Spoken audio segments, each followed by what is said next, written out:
अगले टर्म पे चलते हैं। Term number 5, mole fraction.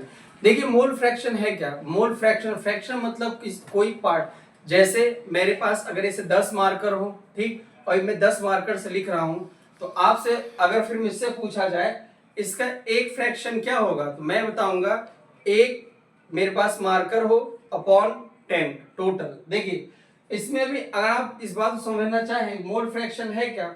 Fraction मतलब कोई टुकड़ा, किसी सॉल्यूशन का कोई टुकड़ा उस कंसंट्रेशन टर्म में कितना पार्टिसिपेट करता है। मतलब अगर आपको 10 मोल दिया हो, ऐसे समझिएगा, अगर आपको 10 मोल दिया हो और 10 मोल में से पूछा जाए एक मोल कितना पार्टिसिपेट करेगा, तो आप लिखेंगे 1/10।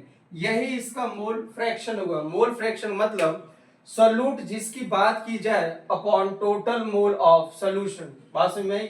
अच्छा, अब आपको यहाँ एक बात समझनी होगी कि ये एक रेशियो है। क्या है? रेशियो, मोल का रेशियो। जिस मोल की बात की जाए अपॉन टोटल उस वॉल्यूम या उस टोटल सॉल्यूशन का मोल, ठीक, जिस मोल की बात की जाए अपॉन टोटल सॉल्यूशन का मोल। देखिए ये भी मोल एक नंबर है और टोटल मोल भी एक नंबर है। नंबर से नंबर एक दूसरे में कट जाएगा, इसमें वॉल्यूम का टर्म यूज नहीं होगा, तो ये कभी भी टेम्परेचर से इफेक्ट नहीं करेगा। ओके, आइए इसकी डिफिनेशन देखते हैं।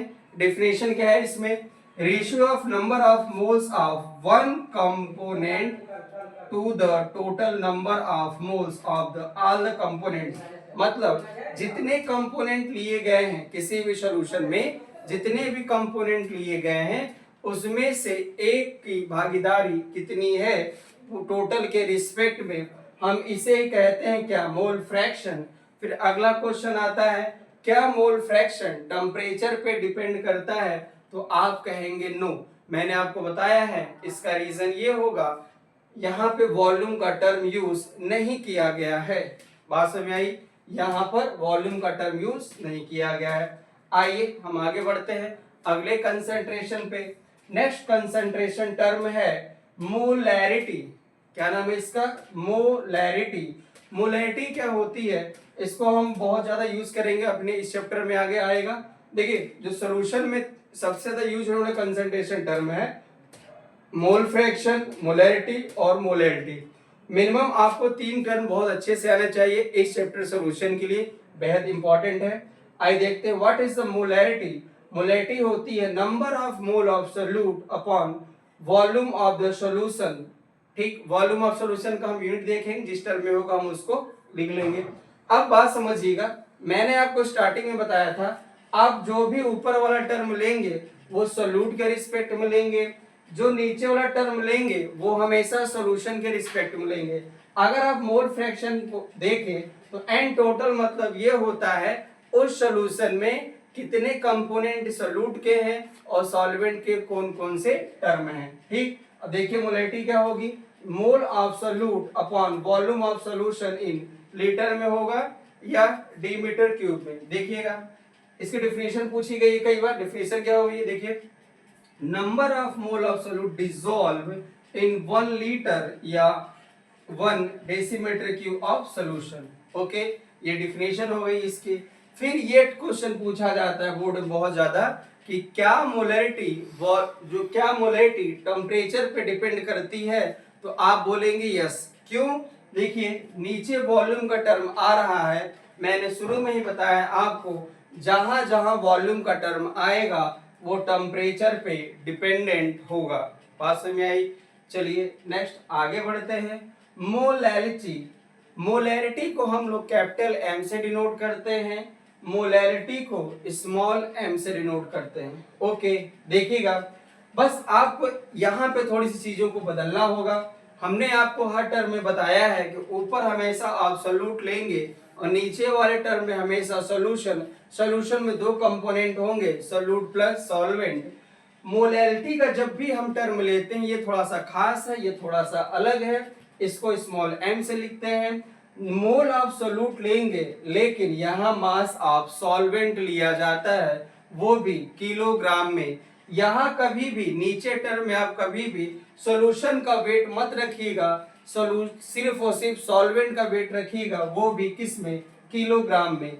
ये ऊपर से लेकर 6 तक जितने भी टर्म हैं, ऊपर सोल्यूट है, नीचे सोल्यूशन है, सिर्फ मोलैलिटी जो स्मॉल m का टर्म आता है, इसमें हम मास ऑफ सॉल्वेंट लेते हैं, वो भी किस में, किलोग्राम में।